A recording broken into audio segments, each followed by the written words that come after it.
Salut à tous et bienvenue sur ce nouvel épisode du podcast Une vie de liberté. Je suis Tony, entrepreneur, marchand de biens et investisseur. Et cette semaine, on se retrouve pour le dernier épisode des rediffusions de l'été.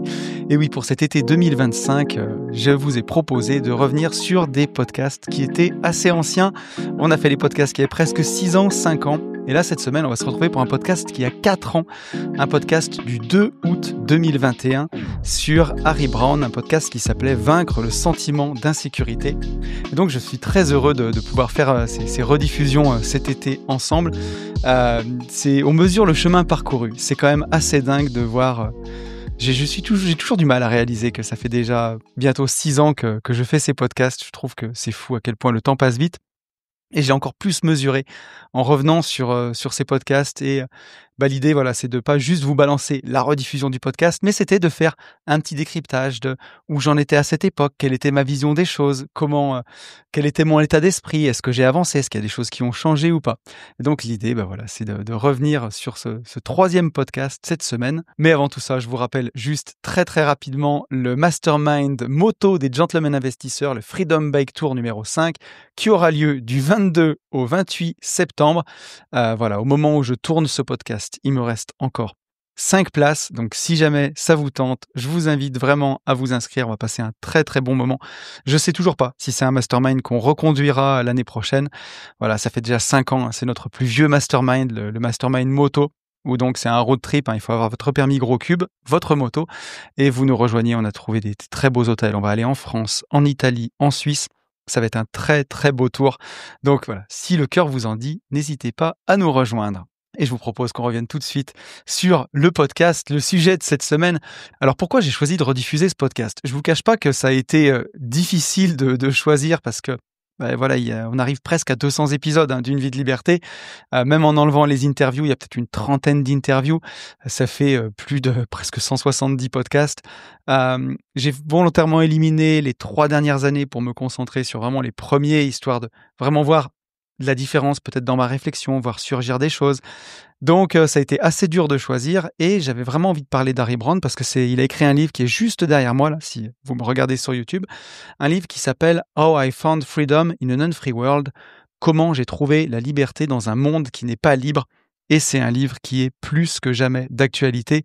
Et voilà, Harry Browne, je l'avais découvert par les podcasts de Jean Rivière à l'époque et c'est quelqu'un qui a eu c'est vrai, une grande influence sur ma façon de voir les choses, ma façon de voir la liberté. C'est quelqu'un qui était passionné de liberté. Ce livre, il est exceptionnel. Et on va pouvoir en parler dans ce podcast. Et justement, juste avant qu'on attaque sur le livre, vous le verrez quand vous allez réécouter l'épisode, il y avait 2 petites choses sur lesquelles je voulais revenir. Ce podcast m'avait touché parce que je parle d'Antoine BM aussi au début, avec qui j'avais fait une vidéo pour l'instant et avec qui après j'ai refait encore du contenu. C'est quelqu'un que j'apprécie beaucoup dans son domaine du web marketing et aussi sur sa vision de la liberté. C'est quelqu'un que j'apprécie beaucoup, donc je le salue. On sait jamais si Antoine tu passes par là, je te salue et voilà, ça me fait toujours sourire parce que j'avais écrit ça il y a 4 ans, j'avais fait une vidéo avec lui et je pensais pas qu'on referait du contenu encore après, qu'on se reverrait. Donc je mesure aussi le chemin parcouru. Et vous le verrez, je vous parle aussi du Permanent Portfolio parce que Harry Browne, c'est aussi le père du Permanent Portfolio. Il a écrit un livre qui est aussi derrière moi d'ailleurs dans la bibliothèque qui s'appelle Fail Safe Investing et je parle de ça dans le podcast. Et justement, c'est un peu plus factuel, mais j'ai du recul sur le permanent portfolio parce que je l'ai expérimenté suite à ce podcast. Et je me suis rendu compte que donc le permanent portfolio, c'est d'avoir un portefeuille d'investissement en 4 classes d'actifs, d'avoir des actions, des obligations, de l'or et du cash en part égale. Et je me suis rendu compte que finalement, ça faisait beaucoup de mouvements. Et je suis resté sur plus de simplicité. J'ai arrêté le permanent portfolio et au final, je me concentre vraiment sur la méthode dont je parle dans Bourse Exponentielle où je suis sur les ETF. Alors pourquoi pas avec un peu d'obligations, mais je me dis qu'au final, je préfère supporter la volatilité de mon portefeuille et ne pas y toucher et que ça me prenne à gérer 5 minutes par mois et pouvoir garder mon temps pour travailler sur mes revenus actifs, le marchand de biens, ce que je fais avec les masterminds, avec les podcasts, avec mon immobilier long terme, mais ces revenus actifs sur lesquels j'ai un réel impact. Donc, je trouve que c'était intéressant 4 ans après de pouvoir revenir sur le permanent portfolio La méthode est super bien. J'ai pas gardé assez de temps pour voir si ça avait un réel impact sur la volatilité. Mais voilà, quand je vois la planche à billets comme elle a tourné ces dernières années, hein, depuis le Covid, je crois que la Banque centrale américaine a imprimé 30% des dollars actuellement en circulation. Donc, c'est assez fou et ça a un vrai effet sur l'inflation et donc sur la monnaie qui se dévalue. Donc, avoir 25% de mon portefeuille en cash, ça fait quand même un peu mal. Donc, j'ai arrêté le permanent portfolio. Je trouvais que c'était intéressant d'en parler là. Et je me concentre vraiment sur la méthode que j'explique dans Bourse Exponentielle, où je suis pour le coup 100% ETF et avec pour le coup aussi du succès, même si voilà, ça vient au prix de la volatilité. Mais avec le temps, je pense que j'ai vraiment fait le deuil de ça. Un placement qui a un rendement hyper performant, sans volatilité, hyper sécure, ça n'existe pas. Si vous voulez de la performance, elle est associée forcément à un risque. Et le risque en bourse, il se traduit par nous-mêmes déjà. Est-ce qu'on fait n'importe quoi? Est-ce qu'on maîtrise pas nos émotions? Et est-ce qu'on vend quand ça baisse? Et par justement cette volatilité qui peut avoir cet impact sur nous, de vraiment nous travailler émotionnellement. Donc voilà, mais je vous propose qu'on en revienne au livre. Et ce livre de Harry Browne, How I Found Freedom in an Unfree World, comment j'ai trouvé la liberté dans un monde qui n'est pas libre, il n'a jamais été traduit. C'est un livre qu'on trouve qu'en anglais. Et je me dis qu'aujourd'hui, d'ailleurs, grâce à l'IA, on pourrait sûrement faire quelque chose. On pourrait, à mon avis, traduire ce livre assez facilement pour qu'il puisse profiter au plus grand nombre. Mais en tout cas, pour tous ceux qui lisent l'anglais, je vous encourage vraiment à lire ce livre parce que il est fantastique. C'est un livre qui fait énormément de bien. Et qui plus est, énormément de bien à notre époque, quand on vit en France, avec la pression fiscale qu'on a, hein, quand les gens me disent « mais tu exagères, la France n'est pas communiste », quand on voit que les revenus de l'État sont composés de 46% du PIB, c'est un record mondial, hein, sachant que le communisme, ça serait que tout ce que vous produisiez appartienne à l'État, c'est-à-dire 100%. Donc entre une taxation à 46% du PIB et une taxation à 100%, je suis d'accord qu'il y a un pas, mais un pas qui peut être franchi avec le temps, hein, puisqu'on voit que notre gouvernement n'a pas prévu de baisser les impôts. On a en face des partis politiques qui sont partisans de les augmenter encore et encore. Si on n'a pas résolu nos problèmes en taxant à 46% du PIB, est-ce qu'on les résoudra en taxant à 50, 55, 60, 65%? Je ne pense pas. Mais donc c'est un livre qui fait du bien avec la pression fiscale, avec le gouvernement qui occupe en ce moment notre pays. C'est un livre qui fait du bien parce que quand on a décidé de rester en France pour ses enfants, quand on a décidé de rester en France pour son entourage, pour son amour de notre terroir, de notre pays, pour notre vie, pour notre environnement, et qu'on voit justement que cet environnement autour de nous se dégrade, c'est un livre qui nous aide à être libre dans ce cadre, à rester libre. C'est un livre qui nous aide à voir le verre à moitié plein plutôt que le voir à moitié vide et qui nous montre qu'il nous reste des degrés de latitude pour être libre dans un monde qui n'est pas libre. C'est un livre qui nous montre que on n'est pas obligé de subir, mais qu'on peut redevenir acteur et capitaliser sur tout ce qui nous permet de retrouver de la marge de manœuvre. C'est un livre qui nous montre que être libre avant tout, c'est avoir le choix et c'est reprendre la souveraineté de sa vie. Et en ça, c'est drôle, mais on en revient encore et toujours sur la PNL. Hein. Ce livre, il nous montre qu'on peut redevenir acteur. C'est apprendre à s'offrir une autre perception, à tout remettre en question et à chaque fois qu'on se retrouvera à dire « mais j'avais pas le choix, mais tu te rends compte, mais comment t'aurais fait à ma place, mais j'étais bien obligé », à se dire « non, c'est pas vrai, je fais ce choix-là ». Ok, j'ai l'impression que j'ai pas le choix, mais non, je fais le choix de rester en France, je fais le choix de rester ici, je fais le choix de payer mes impôts. Pourquoi je fais ce choix? C'est toute la question, mais en tout cas, je fais ce choix de rester ici. Et se dire que rien qu'en changeant la formulation et en se disant j'arrête de subir la pression fiscale, j'arrête de subir ce que je vois autour de chez moi, mais que je redeviens acteur et je me dis je fais ce choix de rester ici parce que j'y trouve le fait que j'aime ma campagne, que j'aime mon environnement autour de moi, j'aime les montagnes qui m'entourent, j'aime élever mes enfants ici. Et là, on remet du choix et on redevient acteur.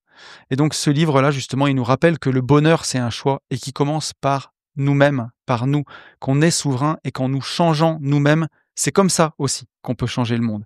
Et ça nous prouve aussi qu'on peut retrouver des degrés de liberté, même en étant en France, rien qu'en étant entrepreneur, par exemple. Par rapport à un salarié, un entrepreneur paye beaucoup moins d'impôts.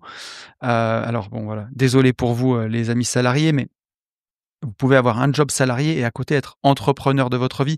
Pourquoi pas avoir avec un side business, pourquoi pas avec de l'immobilier à côté, pourquoi pas avec de la crypto. Mais voilà, on peut retrouver des degrés de liberté en étant entrepreneur, mais même encore en étant salarié, en trouvant un job qui nous plaît, un job qui est plus près de chez nous par exemple, pour avoir moins de temps dans les bouchons, se sentir moins esclave. Tout ça pour se recréer une bulle, hein. On revient sur un des derniers podcasts que j'ai fait, vivre dans sa bulle, se créer une bulle dans laquelle vous êtes bien. Et ce livre, il nous aide vraiment à ça.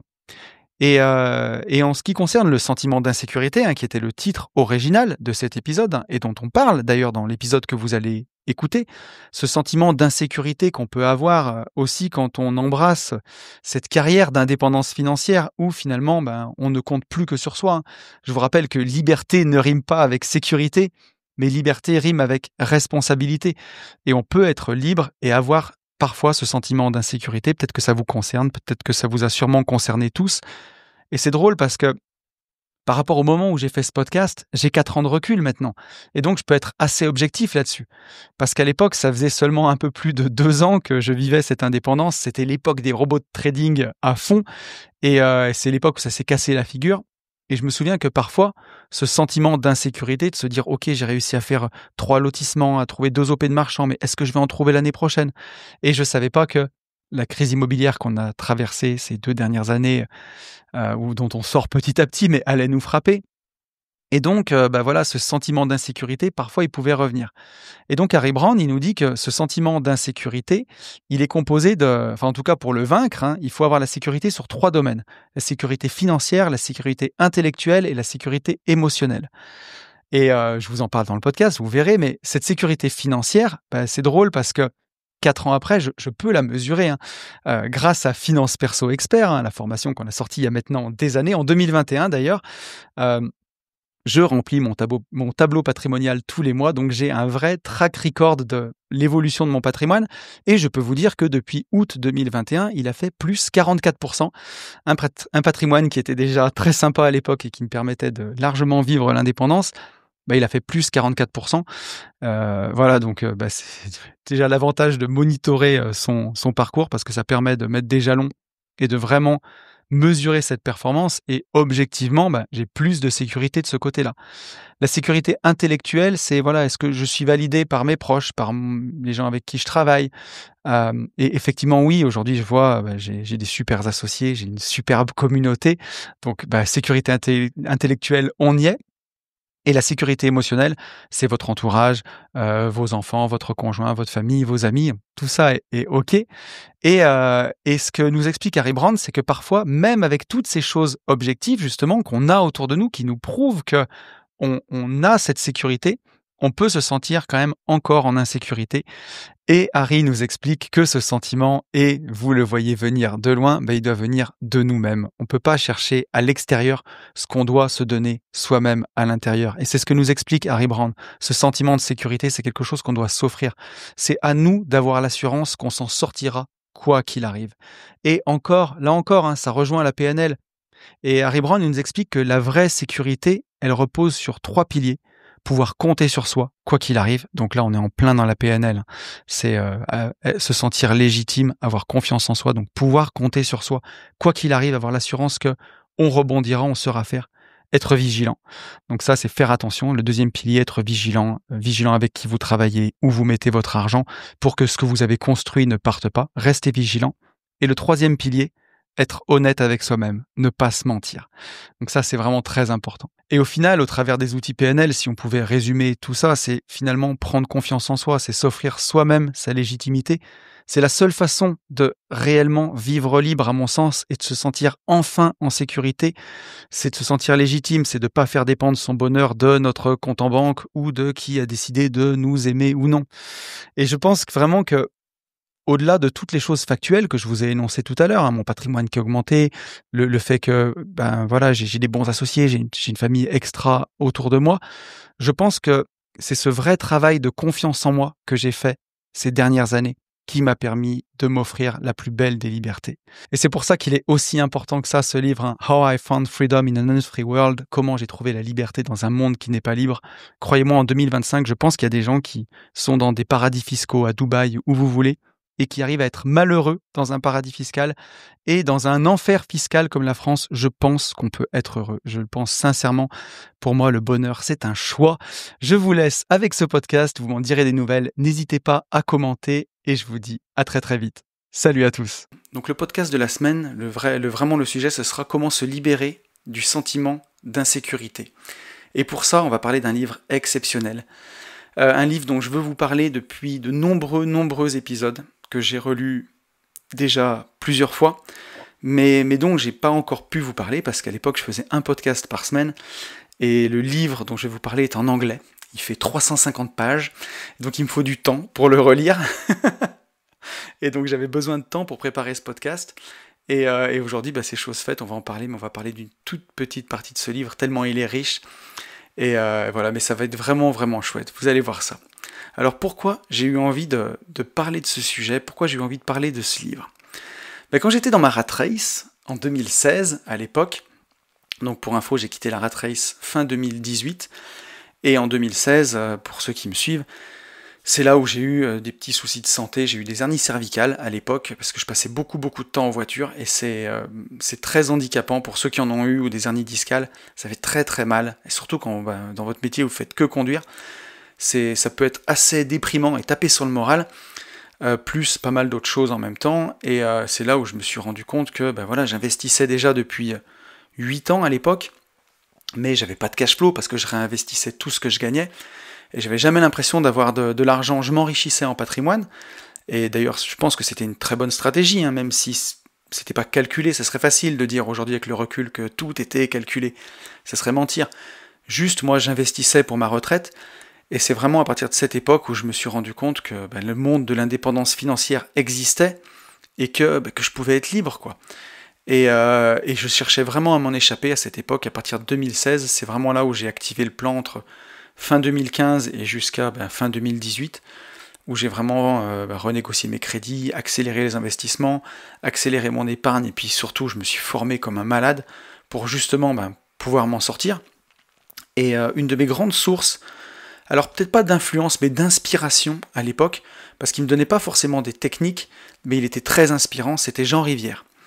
Et il avait un podcast quotidien qu'il animait presque tous les jours, on va dire en tout cas au moins 5 fois par semaine, qui s'appelait le podcast de Jean Rivière, et dans lequel il parlait essentiellement de liberté, du sentiment de liberté.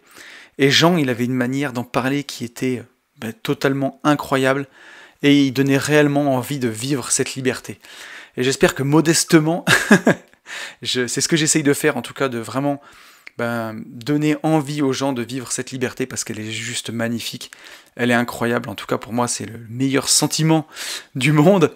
Et Jean, à son époque, il s'était beaucoup libéré de ses possessions matérielles, et il a vécu plein de vies. Il a vécu en Transylvanie, vraiment, il a vécu au fin fond de la Roumanie, il a vécu en Thaïlande, il a eu un bar là-bas, il a vécu au Cambodge.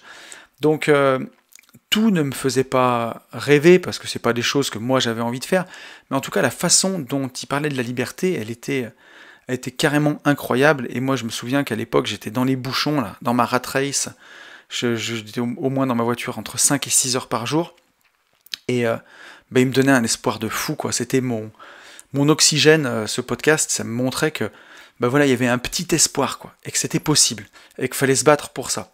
Donc voilà, en tout cas, big up à Jean, si jamais un jour il écoute ce podcast, pour tout ce qu'il a fait à cette époque, parce que ça m'a vraiment fait du bien. Et un de ses disciples d'aujourd'hui, qui a repris un peu ce flambeau, justement, de ce que faisait Jean à l'époque, c'est Antoine BM. Et Antoine, que j'aime aussi beaucoup écouter, qui à l'époque avait son podcast quotidien, qui s'appelait Déchaîné. Donc aujourd'hui, il l'anime un peu moins, mais en tout cas, il a des podcasts fantastiques. Je pense que c'est ces deux personnes qui m'ont donné d'ailleurs aussi le goût du podcast, que j'aime vraiment. J'adore le podcast, c'est ouf. Et Antoine, avec qui j'ai fait une interview d'ailleurs, il y a 1 an. Elle est toujours disponible sur sa chaîne, ça vous intéresse, au mois d'août l'année dernière. Et c'était, déjà, c'était incroyable de pouvoir rencontrer Antoine. C'était incroyable que ce soit lui qui m'interviewe. Et voilà, en tout cas, c'était assez génial. Et pour en revenir à Jean Rivière, aujourd'hui, il a un peu dévié de son contenu de l'époque. Là, si je dis pas de bêtises, il habite en Roumanie en ce moment. Et je m'y retrouve beaucoup moins aujourd'hui qu'à l'époque. Voilà, mais en tout cas, ça enlève rien à ce qui m'a apporté à cette époque et la façon incroyable dont il m'a inspiré. Et donc, Jean, pour en revenir à lui, il est vraiment très bon aussi sur toute la partie du marketing qui, moi, m'intéressait moins. Moi, c'était vraiment la liberté qui me plaisait.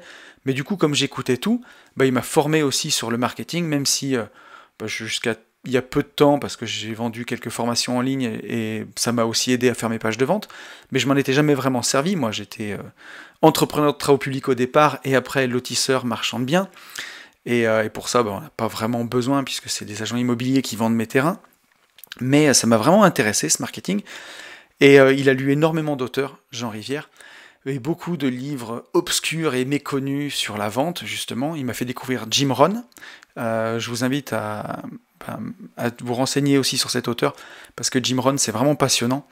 Et aussi, et on en arrive au cœur de ce podcast, un auteur incroyable, qui est Harry Browne.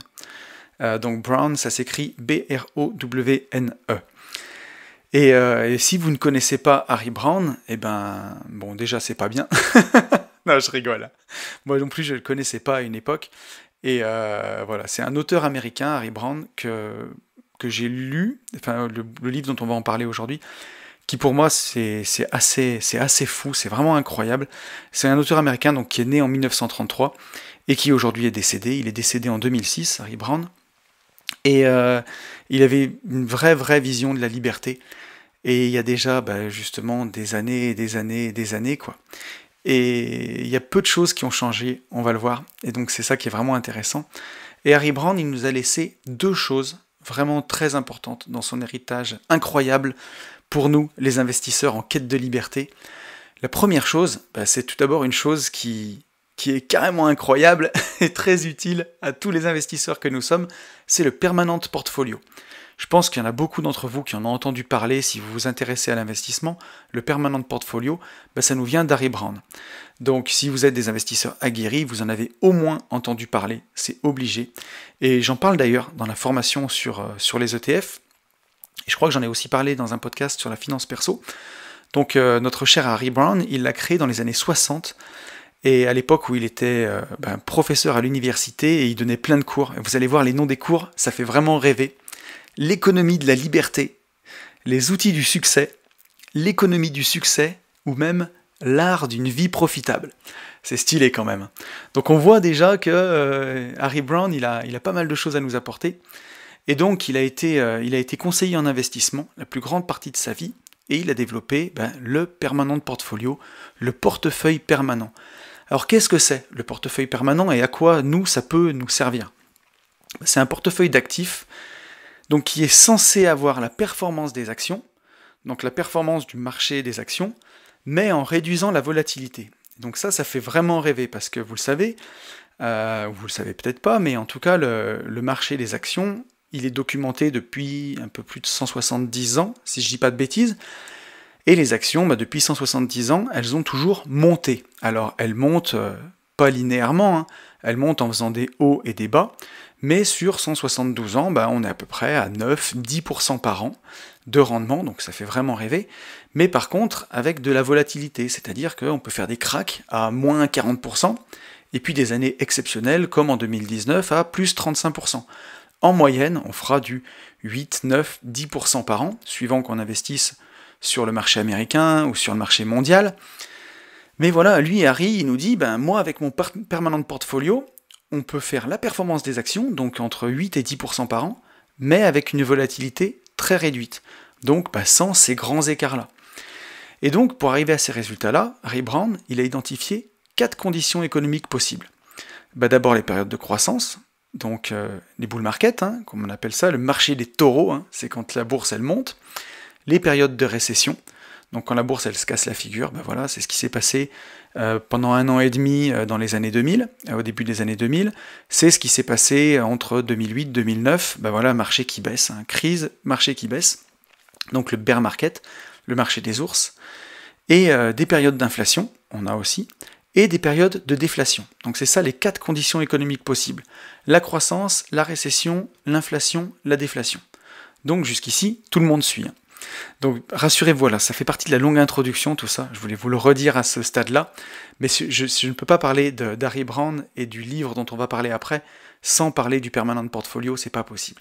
Donc ça, c'est vraiment la première chose que Harry nous a léguée et qui est vraiment top pour nous parce que son portefeuille permanent, il nous permet de faire face justement à tous ces aléas économiques possibles.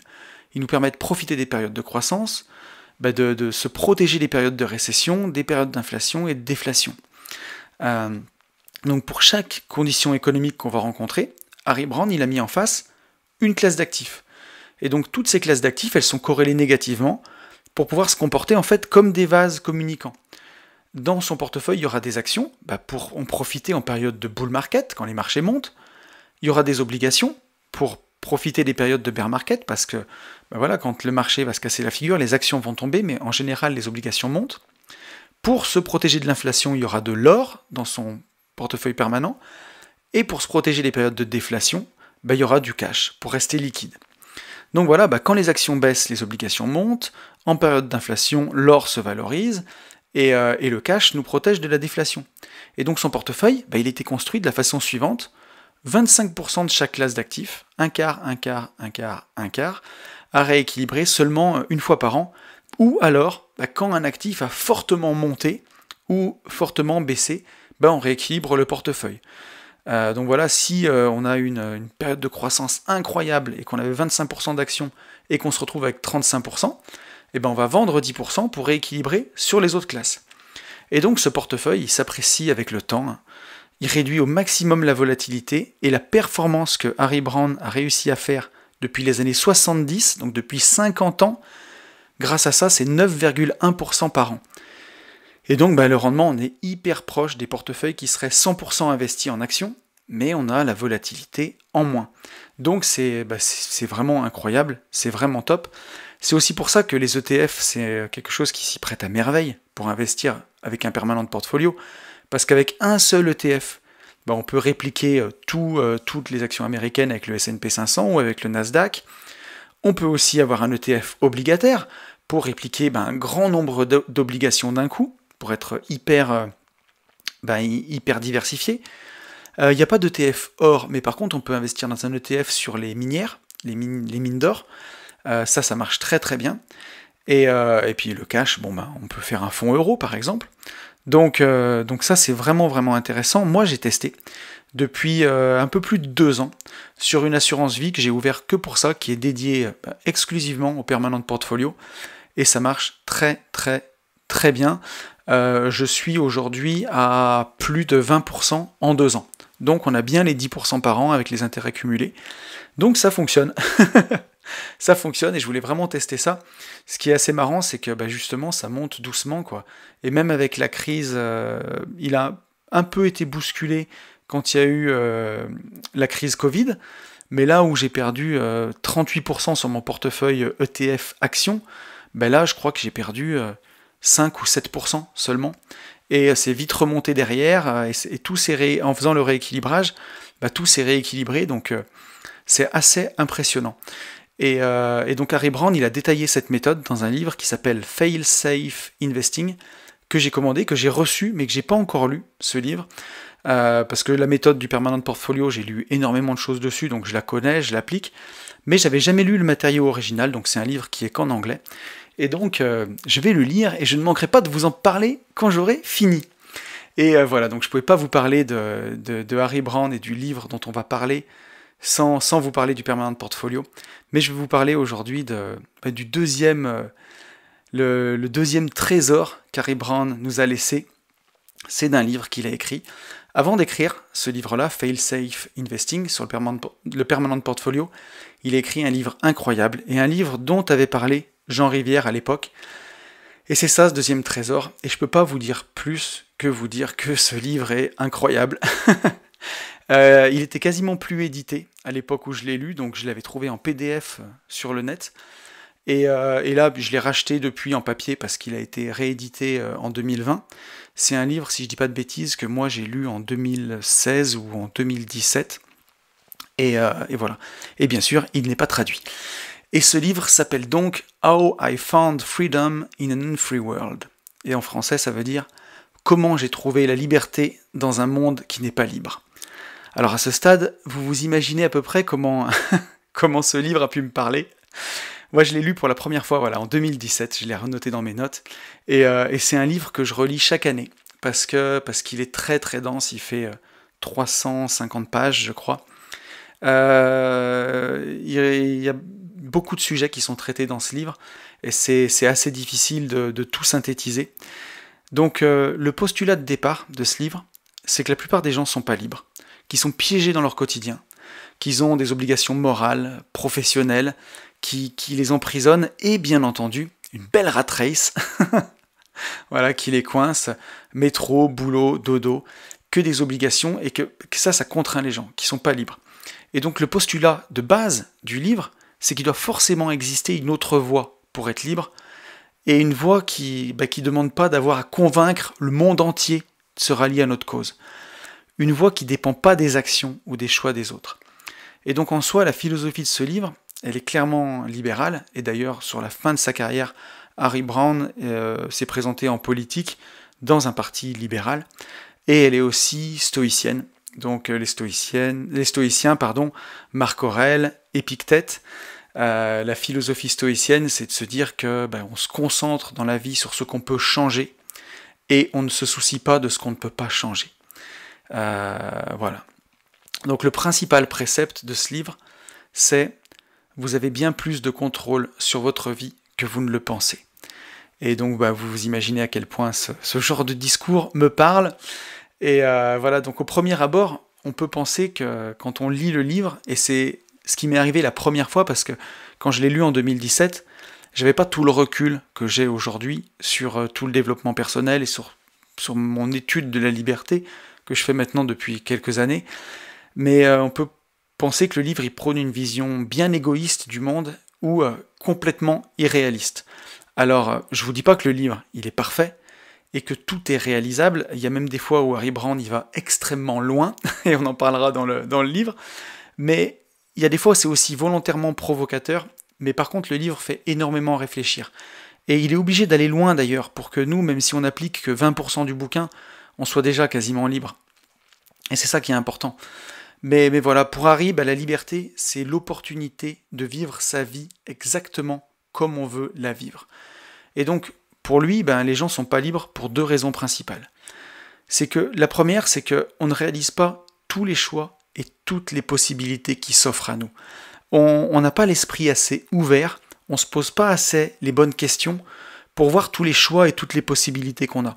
On en parlait tout à l'heure un petit peu avec le message de Xavier, en disant je dois aller au vaccin parce que j'ai pas le choix, sinon je vais perdre mon travail. Donc on va pas revenir sur le fond du problème, mais plutôt que de dire qu'en fait on a toujours le choix et qu'il y a des choix qu'on n'imagine même pas. Peut-être qu'on peut changer de taf, peut-être qu'on peut n'importe quoi, changer de pays, peut-être que voilà, il y a plein de choix qui s'offrent à nous, mais justement au début on ne le voit pas. Donc pour ceux qui ont suivi les derniers podcasts, ça fait penser vraiment à la PNL, tout ça, de s'offrir une nouvelle perception des choses. À quel point c'est difficile de s'offrir une nouvelle perception des choses quand on est tout seul et quand on est justement bloqué dans cette rat race. Et la deuxième chose, pour Harry, pour lequel les gens ne sont pas libres, c'est qu'on a accepté des choses qui restreignent notre liberté sans les remettre en question. Et ça, c'est vraiment très important. Ça me fait penser à Don Miguel Ruiz, qui a écrit Les 4 accords Toltec, où il nous parle, dans son livre, du rêve du monde. Le rêve du monde, c'est tout ce qui a été communément admis. Voilà, on roule à droite quand on est en voiture, qu'est-ce qui est bien, qu'est-ce qui est mal, tout ce qui fait que ça nous permet de vivre ensemble. Et là, il y a plein de choses qu'on accepte, donc forcément qu'il y a des choses qui sont importantes.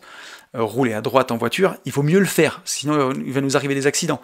Mais si vous suivez mon idée, il y a plein d'autres choses qui sont exactement comme celle-là, qu'on accepte sans jamais les remettre en question, et du coup on ne peut pas s'offrir cette nouvelle perception. Et ça, c'est des choses qui restreignent aussi notre liberté. Et donc ces deux choses, elles sont vraiment très liées entre elles, Et comme on ne sait pas qu'il existe des alternatives à ça, ben voilà, on l'accepte et on reste là-dedans. Et donc Harry Browne, il appelle ces choses-là des pièges, voilà, des pièges, trap dans le livre en anglais, et il consacre le tiers du livre à lister ces pièges. Donc quelques exemples par exemple. J'adore ça. Quelques exemples par exemple. Des exemples de pièges, c'est la croyance qu'on doit obéir à un code moral créé par quelqu'un d'autre. Si vous avez été éduqué dans une certaine morale par exemple, ou vous avez été dans un lycée ou un collège où vous êtes dans un travail avec une certaine morale, la croyance que quoi qu'il en soit, et dans tous les domaines de votre vie, vous devez obéir à ça. La croyance que vous devez faire passer le bonheur des autres avant le vôtre. Et ça, c'est une croyance qui est tellement admise, celle-ci, qu'on doit faire le bonheur des autres avant le sien. Moi, je suis pas du tout d'accord avec ça. Parce que, et Harry, il en parle dans le livre, il dit, imaginez-vous que le bonheur soit symbolisé par une grosse balle rouge. Si vous l'avez dans les mains, que vous devez faire le bonheur des autres et que vous ne devez pas être égoïste, vous allez vite donner cette balle à vos enfants, par exemple. Mais comme eux, ils ont été bien élevés et qu'ils doivent faire le bonheur des autres et qu'ils ne sont pas non plus égoïstes, ils doivent donner cette balle à leurs camarades, et ainsi de suite, et ainsi de suite, et ainsi de suite. Et au final, la balle, elle va arriver où tout le monde va se la repasser en essayant de rendre heureux les autres, mais personne n'est jamais vraiment heureux. Alors que moi je pense que si on fait son propre bonheur en premier, on va être heureux, on va rayonner, et ainsi de proche en proche, on va rendre le monde heureux. Comme disait Gandhi, incarne le changement que tu veux voir dans le monde. Pour moi c'est comme ça que je vois les choses. Et cette croyance pourtant elle est très très répandue, qu'on doit faire le bonheur des autres avant le sien. La croyance que le coût de sortir d'une mauvaise situation est trop sévère pour être pris en compte. C'est typiquement se dire je suis marié, je peux pas me séparer. Voilà, même si je suis malheureux, même si ça va pas dans mon couple, on est marié, on se sépare pas. Cette croyance, elle peut coûter très cher, alors que oui, techniquement on peut se séparer, il y aura un prix à payer, tout ne sera pas facile, mais la vie peut être différente. La croyance aussi que les autres peuvent nous empêcher de faire ce qu'on veut faire. C'est pas parce que les gens parlent ou nous déconseillent qu'il faut pas faire ce qu'on a à faire. Donc ça c'est aussi très important. Donc voilà un peu les exemples de pièges que Harry nous décrit dans le livre. Et justement, le livre, il est très perturbant dans ce sens-là, parce que pour certains pièges qu'il énumère dedans, il y en a qu'on voit même pas comme un piège, parce que on a toujours accepté ça comme vrai. On l'a jamais remis en question. Et en fait, on se rend compte que les obstacles à notre liberté, ils sont pas réels, et qu'on a toujours le choix. On peut toujours s'offrir une nouvelle perception. On peut toujours remettre les choses en cause, puis ou les rejeter, ou les accepter, mais pour avancer. Et donc le livre, il nous apprend que notre liberté, elle ne dépend de personne d'autre. On a un contrôle énorme sur notre propre vie. En revanche, on n'a aucun contrôle sur les autres et sur la vie des autres.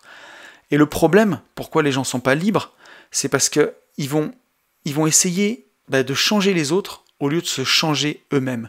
Et c'est ça le vrai problème. C'est comme de tomber dans le piège de croire que on doit faire le bonheur d'autrui avant le sien, c'est d'essayer de changer les autres au lieu de se changer soi-même. Si vous êtes salarié et que vous voulez une augmentation, comptez sur vous, comptez sur votre travail, ou allez changer de boîte, ou n'importe quoi, mais essayez de faire accepter à son patron qu'on mérite mieux, ou essayer de changer sa vision, c'est peut-être perdu d'avance, quoi. Dans certains cas, ou par exemple croire que les politiciens peuvent améliorer notre vie. Quand à l'époque les gilets jaunes descendaient tous dans la rue, moi c'est vrai que je me faisais cette réflexion-là, je me disais si chacun essayait juste de changer sa vie, plutôt que d'essayer de faire plier le gouvernement, ça serait peut-être plus simple en tout cas, c'est mon avis, que d'aller essayer de faire changer les lois, de faire changer le gouvernement. Et voilà, et c'est un peu ce que nous explique ce livre, d'aller d'abord chercher le changement à l'intérieur de nous, plutôt qu'à l'extérieur. Ça peut être aussi croire qu'être en couple avec telle ou telle personne finira par nous rendre heureux. Si vous n'êtes pas heureux déjà vous-même, ou déjà heureux avant d'être en couple, c'est pas d'être avec telle ou telle personne qui vous rendra heureux, quoi. Et c'est ça le message fondamental de ce bouquin, c'est qu'on peut vivre la vie qu'on veut sans changer le monde, ni même changer une seule autre personne. Et ça ne veut pas dire qu'on se résigne à changer le monde, mais c'est vraiment... je me rappelle, il y avait... comment dire? Ça ne veut pas dire qu'on ne veut pas changer le monde, mais c'est en se changeant soi-même qu'on changera le monde. C'est comme dans la chanson de Michael Jackson, The Man in the Mirror, quoi. Je commence par le mec dans le miroir. Et pour moi, la meilleure façon de changer le monde, c'est de se changer soi-même. Ça ne veut pas dire qu'on est égoïste, et c'est ce qui est dur à comprendre quand on lit ce livre pour la première fois. Ça ne veut pas dire qu'on pense qu'à sa gueule, ça veut juste dire que si on veut voir le monde changer de la façon dont on veut le voir, en incarnant soi-même ce changement, c'est comme ça qu'on le changera. Beaucoup plus facilement que d'aller essayer de faire changer les politiques, de faire changer les gouvernements, et ainsi de suite.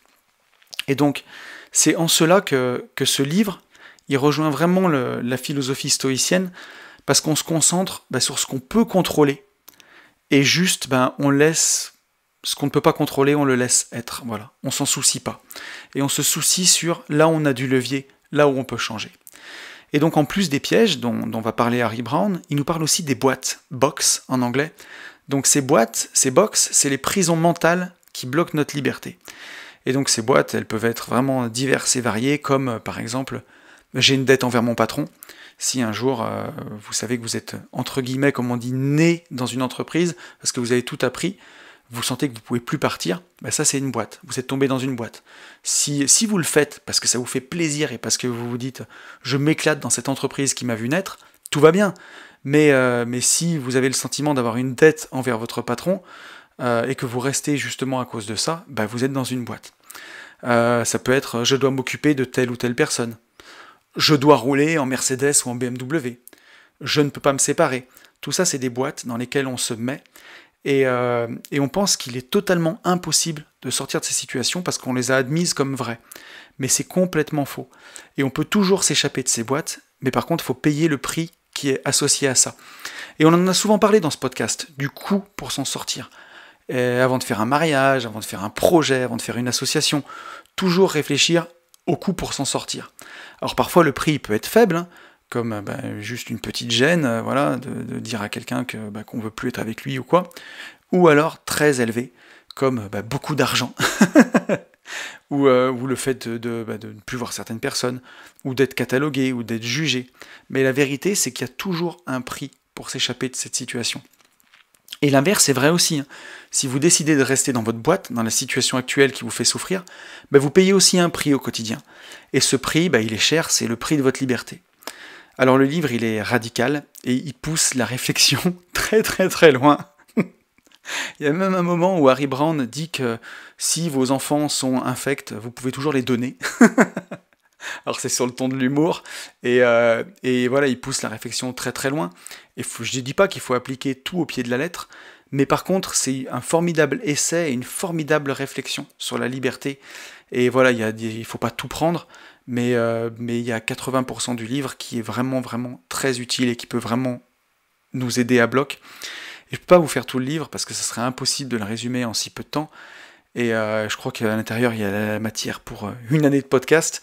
Mais je vais vous en détailler une partie. Après cette très longue introduction et 50 minutes de podcast.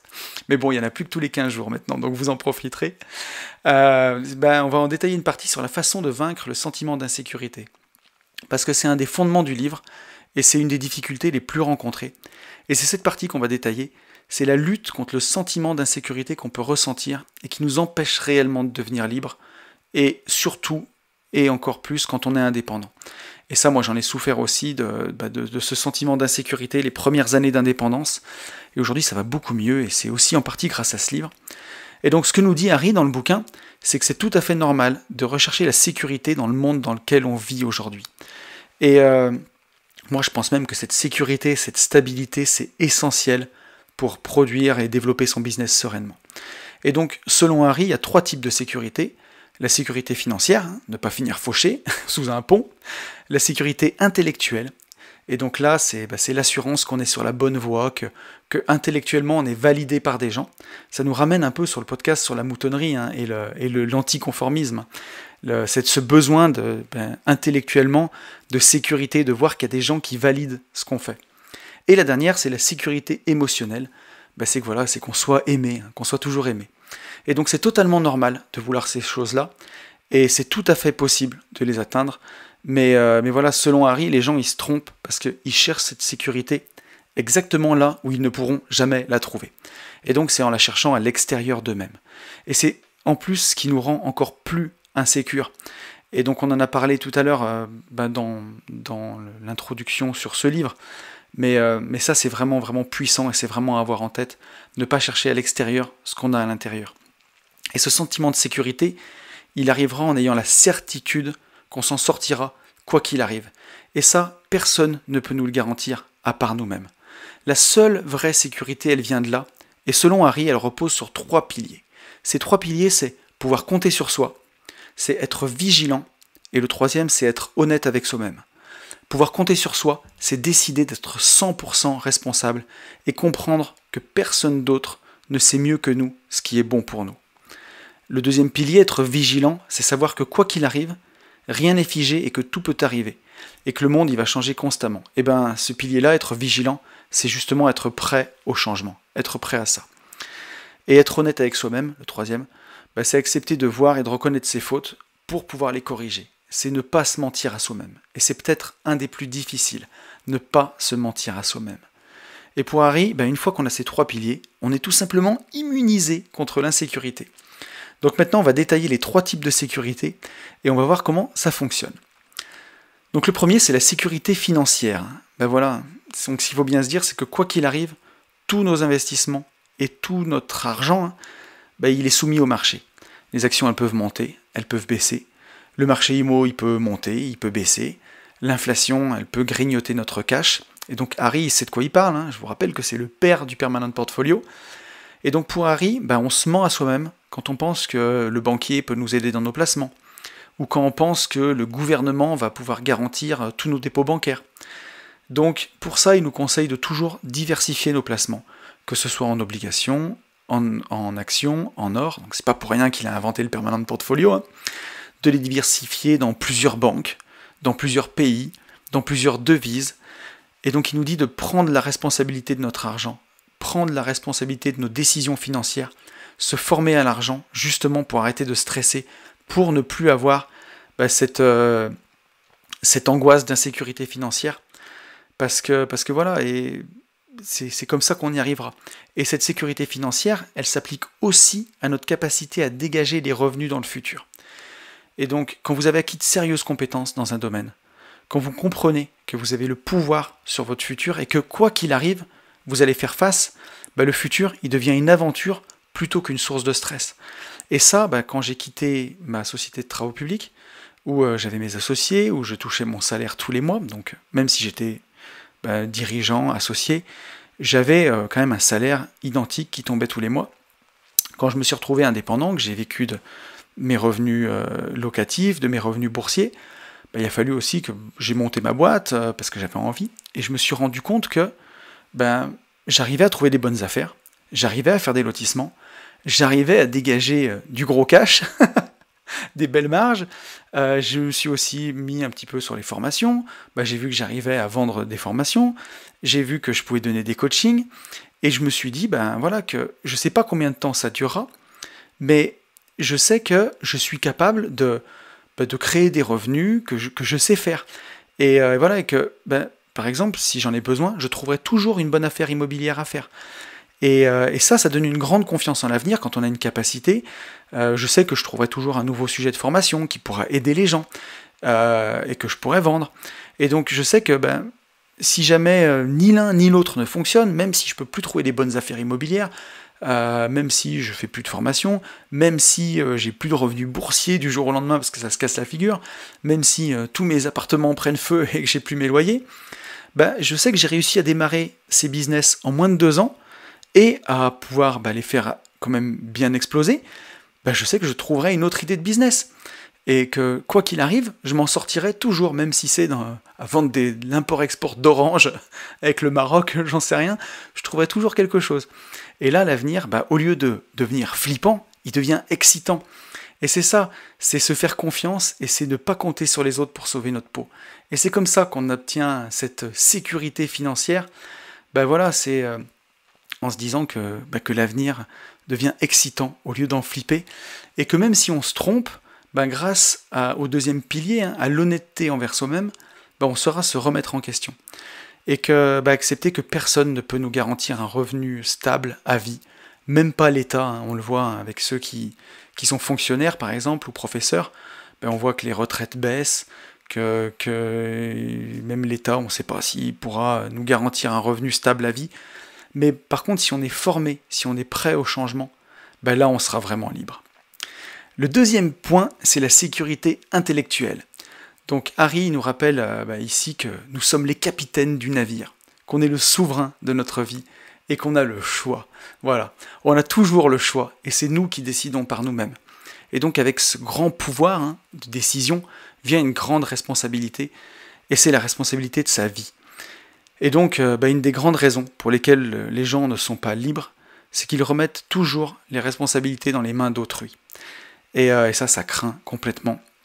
Et donc ils cherchent une validation constante à l'extérieur d'eux-mêmes, que ce soit de leur conjoint, de leur patron, de leur professeur, de leurs amis, de leur famille, ou même d'un expert par exemple. Et personne ne détient la vérité universelle, et moi y compris, bien entendu. Je vous mets toujours en garde contre le prêt à penser, et aussi à ne jamais faire l'économie d'une réflexion. Ne faites jamais l'économie d'une réflexion. Et c'est exactement ça. Vous seul savez ce qui est bon pour vous. Donc, comment on atteint cette sécurité intellectuelle, justement, où on n'a pas besoin de l'approbation de Pierre, de Paul ou de Jacques pour savoir si on fait le bon choix pour soi? Il faut passer du temps seul, loin du tumulte, pour savoir ce qu'on aime dans la vie et pour apprendre à se connaître. C'est hyper, hyper, hyper important. Quand je me suis retrouvé célibataire en 2015, après ma séparation, j'ai passé énormément de temps tout seul, j'ai pris des vacances tout seul, j'ai pris des week-ends tout seul, pour vraiment savoir ce que je voulais dans ma vie, pour vraiment apprendre à me connaître. Et voilà, et donc c'est super de beaucoup lire, de chercher partout des réponses, mais faites très attention à ne pas vous rattacher à une philosophie et à appliquer bêtement pour ensuite faire l'économie de la réflexion. Bien sûr que moi aussi j'ai des mentors, j'ai des gens que j'adore, mais je décide de ne pas tout accepter en bloc, mais de toujours avoir mon recul critique. On voit ça par exemple avec l'État. Quand les gens votent tous les 5 ans, souvent ils font ça. Ils réfléchissent à un moment pour voter pour une personne, là ils réfléchissent, et une fois qu'ils ont voté, ils réfléchissent plus. Voilà, on a voté pour lui, il fallait pas voter pour lui si on n'était pas d'accord. Et donc on vote, on réfléchit une fois tous les 5 ans, et pendant 5 ans on fait l'économie de la réflexion. Moi ça je suis pas d'accord. Il faut pas faire ça. Il faut penser par soi-même, c'est vraiment la clé de la liberté. Donc c'est pas parce qu'on a décidé de voter pour quelqu'un qu'on n'a pas le droit de réfléchir à la façon dont il mène le pays, dont il fait les choses. Ne jamais faire l'économie d'une réflexion. Et donc, pour la sécurité intellectuelle, les conséquences de nos actions, c'est vraiment les moyens de vérifier si ce qu'on fait, c'est bien ou c'est mal par rapport à nos propres standards. Ce sera ça qui vous guidera. Si vous décidez d'agir pour acheter des appartements, que ça vous rapporte des loyers, vous verrez bien que c'est bien pour vous. Et si vous ne faites rien et qu'il n'y a rien qui rentre, vous verrez que c'est mal. C'est pas là où vous voulez aller. Donc c'est ça qui doit vous guider. C'est pas de savoir si Tata Suzanne, elle dit que c'est bien ou pas d'investir dans l'immobilier. Ça, on s'en fout. Donc voilà. Et c'est en étant honnête avec soi-même et en étant vigilant qu'on peut ajuster le tir. Et la seule personne qui peut vous dire si ce que vous faites, c'est bien ou c'est mal, c'est vous-même. Et ensuite, on a la troisième type de sécurité, c'est la sécurité émotionnelle. Et pour ça, Harry Browne, il part du principe que personne ne nous doit rien dans la vie et qu'il faut mériter ce qu'on veut. Et bien entendu, la sécurité émotionnelle, elle n'y fait pas exception. Le désir d'être aimé, il est compris, il est universel, on en a tous besoin. Mais malheureusement, on n'a aucune certitude que ça va durer tout le temps. Et il y a beaucoup de gens qui essayent de se garantir justement cette sécurité émotionnelle, parfois en se mariant, ou en achetant une maison avec quelqu'un, ou alors en faisant des enfants. Et ça, c'est C'est bien loin d'être la meilleure solution pour se garantir ça. Puisque voilà, on peut pas forcer quelqu'un à nous aimer, même avec un contrat, hein, voilà, ou même en faisant des gosses avec lui, ou même en allant signer une maison chez le notaire. La meilleure solution pour se garantir cette sécurité émotionnelle, selon Harry, c'est d'avoir confiance en soi, d'avoir confiance dans sa capacité à être aimé et à vivre le plus honnêtement possible, en étant le plus authentique, le plus près de ses propres standards, pour être parfaitement aimé pour ce qu'on est. Et en soi, ça corrobore vraiment avec le message que m'a envoyé Manon. Et si on joue un rôle, on est en permanence menacé d'être découvert. Et c'est là où on peut avoir ce plus grand sentiment d'insécurité, parce qu'on n'est pas aimé pour les bonnes raisons. Alors que si on est parfaitement soi-même, on est sûr d'être aimé pour la personne qu'on est. Et c'est ce qui va nous apporter le plus de sérénité et le plus de sécurité émotionnelle. En acceptant qui on est, on sait qu'on est vrai et honnête. Alors forcément, ça ne plaira pas à tout le monde, mais on ne veut pas plaire à tout le monde, on veut plaire à une seule personne. Voilà, c'est suffisant quand on cherche un amoureux, ou une amoureuse. Donc quand on compte sur soi, quand on est vigilant et honnête envers soi-même, on sait alors que quand une amitié doit se terminer, on sait quand une relation amoureuse elle arrive à bout de souffle, et on n'essaye pas de sauver ça en se mariant, en faisant une SCI ou en faisant un enfant. Et donc quand on compte sur soi, quand on est vigilant, quand on est honnête envers soi-même, on va grandir et évoluer en permanence. On se connaît de mieux en mieux. Donc on n'a pas peur de l'avenir. On sait que l'avenir, il pourra être que mieux avec une personne qui nous correspond. Comme disait ce cher Booba, demain tout ira bien.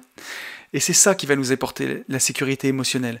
Personne d'extérieur à nous n'a le pouvoir de nous rendre heureux ou malheureux. Et tout est une question de perception. Mais si on applique tout ça, alors on trouvera toujours les bonnes personnes pour nous entourer et vivre heureux, en profitant de la vie avec elles. Et c'est comme ça qu'on se garantira cette sécurité émotionnelle. C'est pas en allant la chercher à l'extérieur, c'est en allant la chercher vraiment à l'intérieur de soi. Donc on arrive à la conclusion de ce long podcast. Je me suis pas foutu de vous cette semaine. Donc voilà, en conclusion, j'espère vraiment que ce podcast vous aura plu. J'ai détaillé ici un tout petit passage de ce livre, c'est quelques pages, et ce livre il est incroyable, et si vous lisez l'anglais, j'espère que je vous ai donné envie de le lire. Donc ce sentiment d'insécurité, pour revenir là-dessus, il vient du fait qu'on se sent vulnérable. Et quand on a compris qu'on était le seul maître à bord, et le seul souverain de notre vie, alors on se sent automatiquement en sécurité, parce qu'on sait que quoi qu'il arrive, on fera face. On ne dépend plus pour prendre soin de nous, ni des institutions, ni du gouvernement, ni d'un patron, ni d'un conjoint, ni d'un ami, ni de parents, ni de personne d'autre. Et c'est ça, décider d'être 100% responsable de sa vie. Parce que la vie, c'est bien plus qu'une longue souffrance, où on a l'impression de décider de rien, comme ça a pu m'arriver à moi, par le passé. La vie, c'est une aventure. C'est une incroyable aventure. Et Harry nous le rappelle avec brio dans ce livre. Et quand vous décidez de prendre le contrôle de votre vie, tout devient possible. Et ce livre, il nous invite à repousser les barrières. Il nous invite à repousser les choses qu'on a admises sans jamais les remettre en question. Alors que tout peut être différent. Il faut rêver grand. Il faut remettre en question les choses. Oui, vous pouvez quitter votre job.